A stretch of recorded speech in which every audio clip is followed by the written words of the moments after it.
না হলে ওরাই হয়তো বলবে আমাদের কারণেই ওরা জীবনে উন্নতি করতে পারবে না। তাহলে কি আপনি বলছেন রুবেলকে ব্যবসার জন্য টাকা দিতে? না না ভাবি, আমি সে কথা বলছি না। আমার পক্ষে আলমগীরকে টাকা দেওয়া সম্ভব নয়। এখন আপনার সংসার, আপনি কি করবেন আপনি ঠিক করুন। আমি কিছু বললে রুবেল হয়তো বলবে আমারই দোষ। ঠিকই বলেছেন, রুবেলের হাব ভাব এরকমই মনে হচ্ছে। ভাবি, খুব চিন্তা ভাবনা করে সিদ্ধান্ত নেবেন। ঠিক আছে।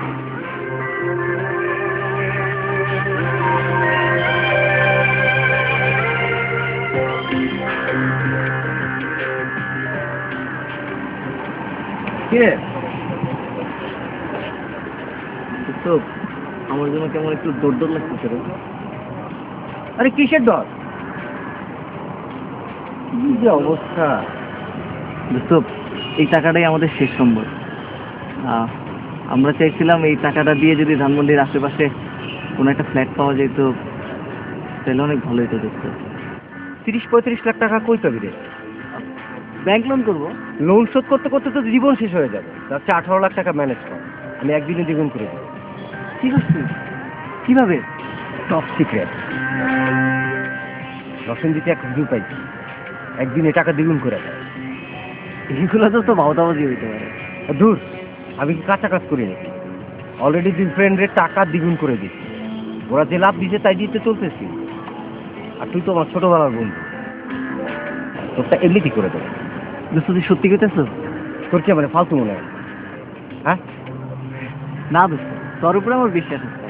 তাহলে তুই টাকা রেডি কর, আমি সব ব্যবস্থা করছি। ওকে?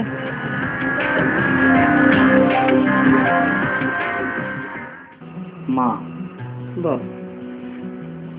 বাবা তো নেই, আমিও কিছু করছি না, আমি কিছু একটা করতে চাই মা। ও মা, তুই কি করতে চাস? মা, আমি একটা ব্যবসা করতে চাই। ব্যবসা? কি ব্যবসা?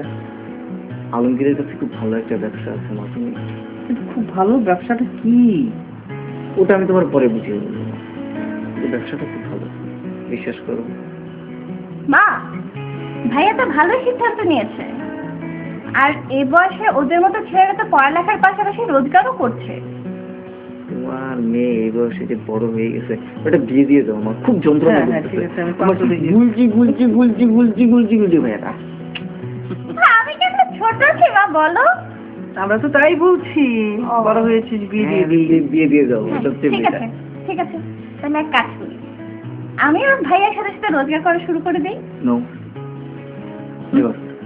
মা, আমি বড়, আমি কষ্ট করতে পারি। ও পড়াশোনা শেষ করবে, গ্রাজুয়েশন কমপ্লিট করবে, তারপর যা খুশি তাই করবে। কিন্তু আমি চাই না যে ওর পড়াশোনার মাঝখানে কিছু একটা করবে।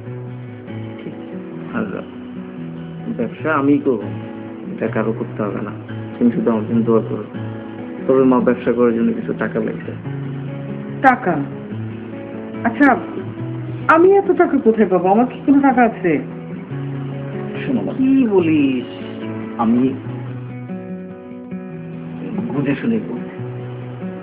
বাবা পেনশনের তো অনেক টাকা, কিছু টাকা আছে। তুমি যদি ওই টাকার সাথে আরো কিছু টাকা জোগাড় করে দিতে পারো, আমার জন্য খুব ভালো হয়।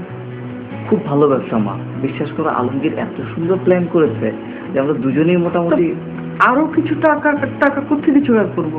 কে দিবে আমাকে টাকা? তুমি খালাদের কাছে একটু দেখো মা, তুমি অমত করো না।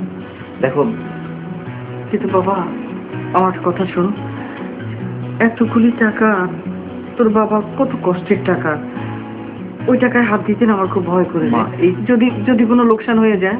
মা, এই কষ্টের টাকা বলেই তো বলছি। বাবা সারা জীবন আমাদের সৎ পথে মানে খাইয়েছে, কখনো একটা টাকা অসৎ পথে কামাই নাই।